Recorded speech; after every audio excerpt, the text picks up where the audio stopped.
How do you establish a negotiation culture, or how do you improve your negotiation culture?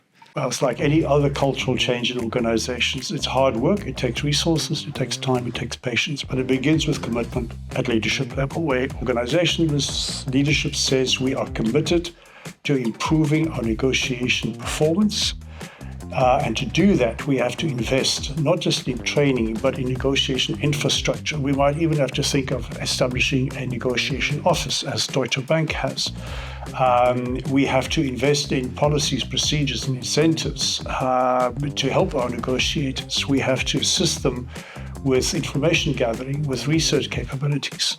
We have to give them a kind of a code of conduct to work with, ethical guidelines, and we have to create feedback loops where people can continue to give feedback and learn the art of negotiation. Why do many professionals, even people at senior levels, have difficulty sometimes negotiating internally? My view is that a lot of people tend to prepare and respect the negotiation with external stakeholders, and they don't do so with internal stakeholders.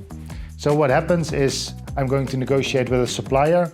I'll prepare, I know what they want. I know that they have an opportunity to say no to me. I don't want to hear no because I have to work with them, they're a strategic supplier. So I'll prepare thoroughly. Then the internal negotiation, I'll bump into a colleague at the water cooler and I'll say, oh, by the way, do this for me, I want this, and let's organize that. No preparation, no questions, no realization that the person can also say no. And then they say no, and you right away engage in conflict. Because why don't you agree? We work for the same company. This is good for the company, but that person will think, yeah, but for my part of the company, it isn't. Yeah.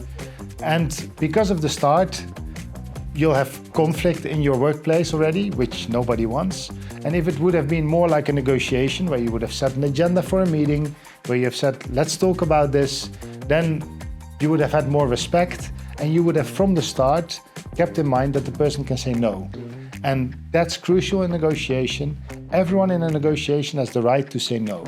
And as soon as someone doesn't have the right to say no anymore, it's not a negotiation.